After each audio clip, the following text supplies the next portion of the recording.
Holy shit, I just watched 5 episodes of M3, Sono Kuroki Hagane. Had to look at the title for that one. And it was pretty interesting. I was kind of surprised because no one's talking about this show, it seems like. I've heard that it has really low sales so far, or pre-order sales for the first DVD. I haven't seen anyone talking about it at all, anywhere, so I wasn't sure what to expect. It's being done by Studio Satellite, which can mean pretty much anything. Satellite is known to do some pretty out there shows. Usually they do some kind of mecha or strange fighting show where there'll be a combination of CG and 2D animation, usually CG for like the mechs or whatever, which this show has, and usually their animation quality is all over the place. You have shows like Macross Frontier, which is like one of the shows that sort of puts Satellite on the map, and that show had like episodes that looked amazing and episodes that looked like complete shit. M3 is not very pretty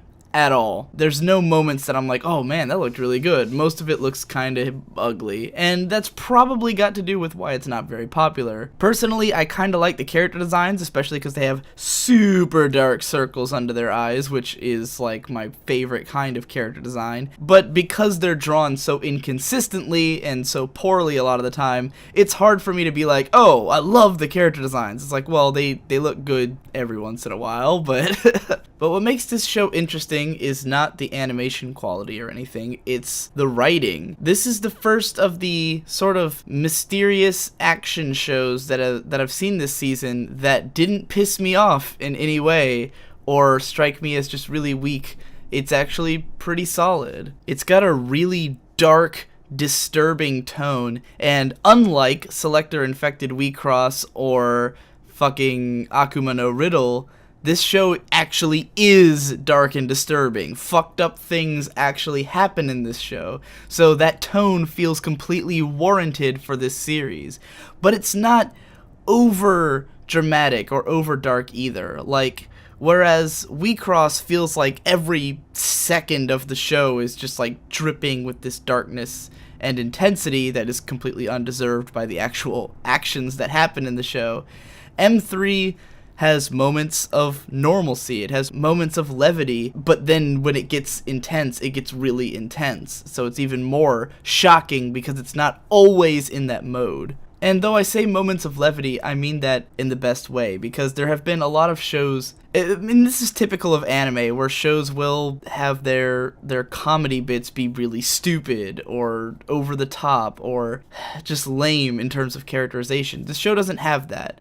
I wouldn't really even say that it has comedy bits, it just is not always heavy-handed. The characters feel very human in the way they act, you know, there's a full range of emotions on display, and most of the characters are multi-dimensional. None of them just seems like a cliche or like a one-note character. Every single one of them has me interested in them. I'm like, oh, I want to see more of this character and see what they're going to bring as they go. For once, it's a show that even though it's mysterious and I don't necessarily know what's going to happen next, like I really have no idea where this show is going, I don't feel like I've got nothing to go on. Whereas like when I watched Captain Earth, I was just sitting there waiting for something to happen, and after like 4 episodes, nothing was happening, so I got bored.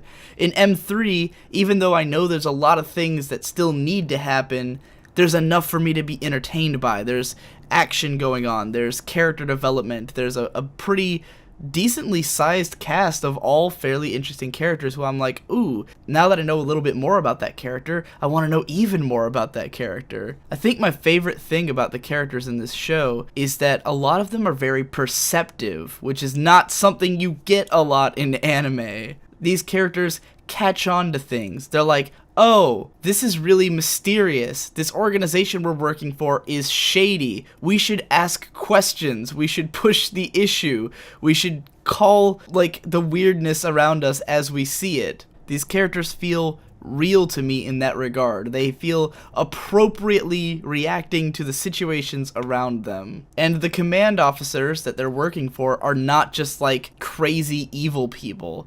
Like, whereas in Captain Earth, there was the guy who was just, like, needlessly cruel to the people for no apparent reason.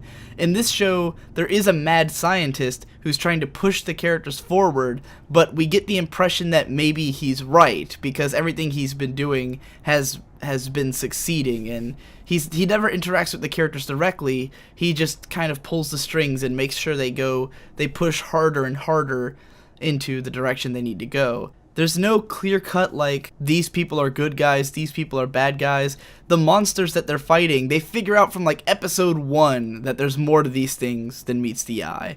Like, immediately they're like, oh, these things have like human souls, and it's really fucking weird that we kill them and it makes us feel off. They figure that out from like episode 1. That's the kind of thing that these characters would be having a revelation about in episode 7 of another show, after 6 episodes of bullshit at school drama whatever comedy where guys are falling on tits and stuff. I mean, I know I'm sounding kind of jaded in general right now, like describing this, but I've been watching every show this season, and this is the first one that's like this that hasn't been like that. I was really starting to think that all of the shows I was going to enjoy this season were sports shows or artsy ones. So for once to have like just a popcorn entertaining show that has smart characters and smart writing is a huge breath of fresh air.